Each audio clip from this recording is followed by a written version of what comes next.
Baseball fans, you're watching On Deck with Tyler Redmond.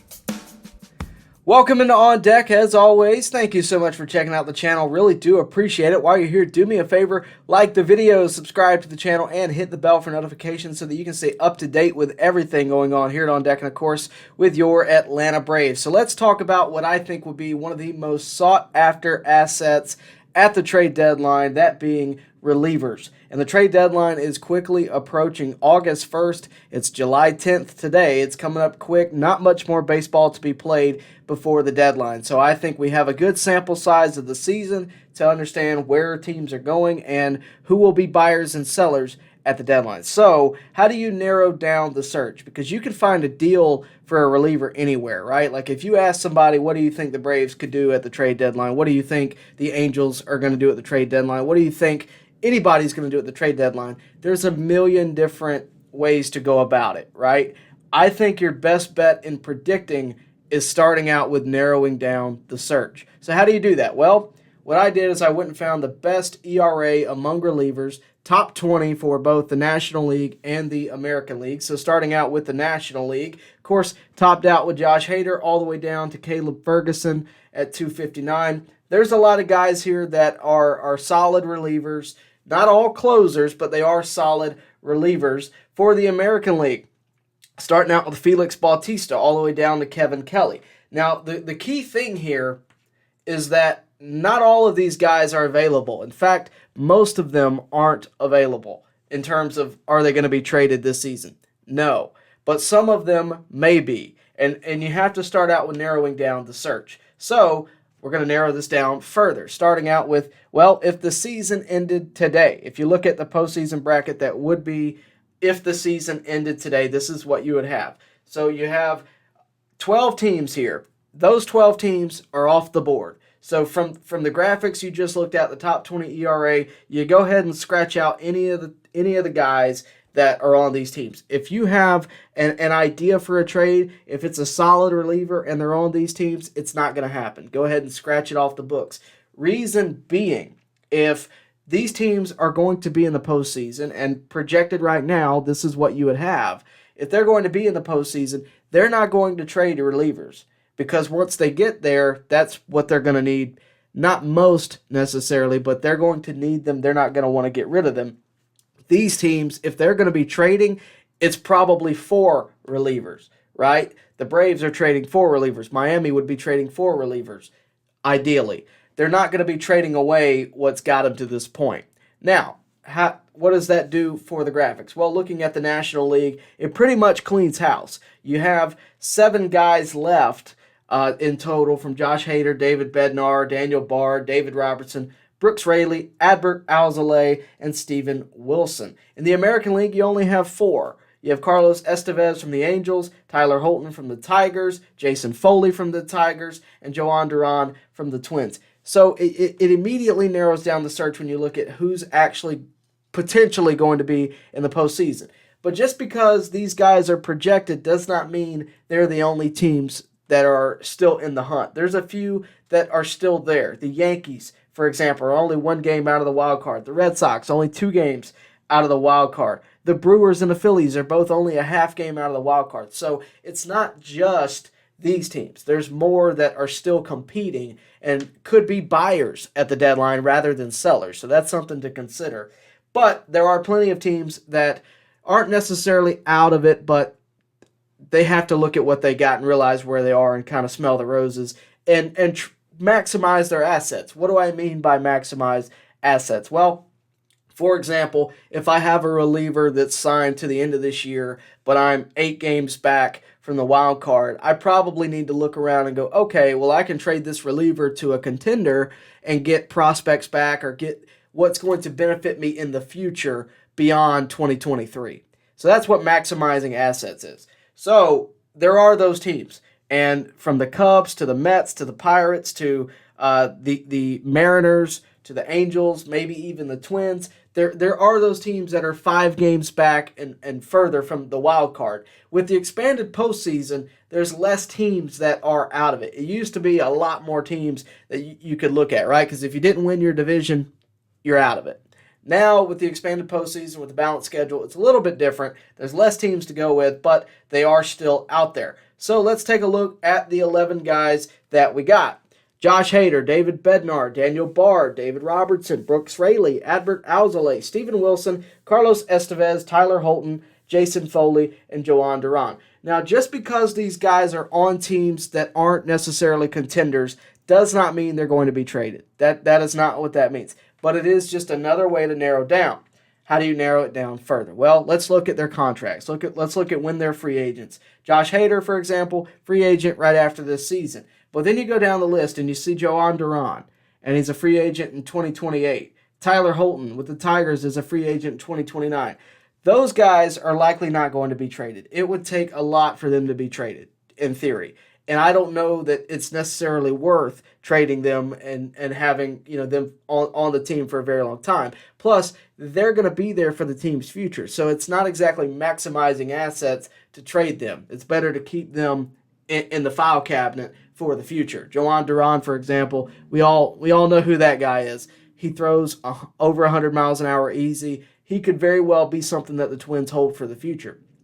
I don't think Tyler Holton or Jason Foley are going to move either. So you have to consider that. When you look at that and you narrow it down further, you're left with Josh Hader, David Bednar, Daniel Bard, David Robinson, Brooks Raley, Adbert Alzolay, and Carlos Estevez. That'd be about what you're left with. Also considering what are these guys owed, right? Because if I'm going to bring in this guy, I'm going to have to pay him. So if you look at that and you take into consideration a lot of these guys that I just mentioned, the Tyler Holtons of the world, Jason Foleys, they're not owed that much because they're still on their original deal, but again, they're not likely to be traded. So that's why those are left blank. But Josh Hader, for example, is on a $14 million deal for this year. He's owed $7 million if he plays half the season for another team, right around $7 million. David Bednar, still on his original deal. Daniel Bard, he's owed around $14.25 million, right? David Robertson owed $5 million-ish. This is all in the ballpark for half a season. Brooks Raley would be around $225. But there's more to consider here. It's not just what would they be owed, when are they free agents. You have to think about the relationships of the teams, because if you look at the top reliever trade targets, this is for any team out there. Josh Hader, David Bednar, Daniel Bard, Carlos Estevez, David Robertson, and Brooks Raley. This is what I think your top 6 guys out there for any team to go get in terms of just relievers, right? These are the guys. But if you're the Braves, for example, Brooks Raley might be pretty hard to get because he's on the Mets. I don't know that the door would be as open to Atlanta as it would be someone else. So that is something to consider. You also have to consider like the Padres with Josh Hader. They may simply say, nope, we're not going to trade, we're going to go for it. Whether or not you think that's a smart idea, whether or not I think that's a smart idea, that is a possibility. A lot of Major League Baseball owners are stubborn. They don't necessarily want to admit defeat. The Angels are a great example of that. You also have to consider that this is not the only pocket of guys that could be out there. There are plenty others. For example, I don't know that anyone saw Raisel Iglesias coming. He got traded to the Braves. He was on a 4-year deal with the Angels. So anything can happen. But this is what I think would make the most sense for any team for a deal to happen. These are the right circumstances. And I think your least likely out of this list to be moved would be David Bednar. So these are also the top reliever trade targets for the Braves. Josh Hader being number 1, Carlos Estevez being number 6. In no particular order, they're simply ranked by their ERA. But again, you do need to look at when they are free agents, and you do need to look at a couple other things. So let's look at the Braves bullpen currently. Right-handed pitcher Nick Anderson, Ben Heller, Joe Jimenez, Colin McHugh, Michael Tonkin, Kirby Yates. Your first left-handed pitcher, A.J. Minter, and right-handed pitcher Raisel Iglesias is your current closer. Do you see a problem with that? I do. Number 1, we don't have very many left-handed relievers. That doesn't necessarily mean anything. The Braves do have the 3rd best bullpen according to ERA right now in all of Major League Baseball, 1st in the National League. So it doesn't necessarily mean everything. The bullpen has been very good this year.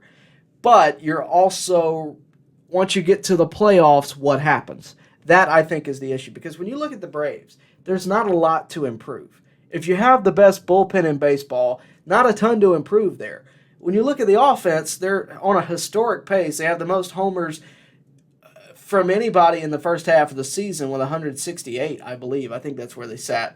168 homers for the first half. The offense isn't a problem. Believe it or not, even with Max Fried and Kyle Wright being out for this, for most of the season, they've been fine, the starting rotation. So there's not a lot to improve. Plus, you're getting Fried back. Plus, you're getting Wright back.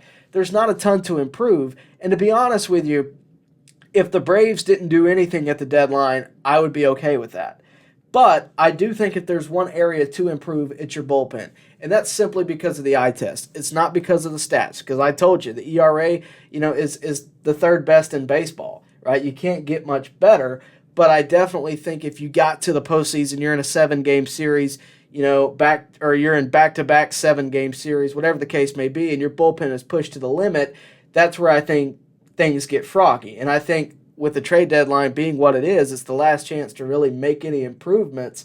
If you can get someone for an acceptable price, I think you should take it, especially if that someone is a left-hander. So let's take another look at the list, the top 6. There's only 2 that are left-handed.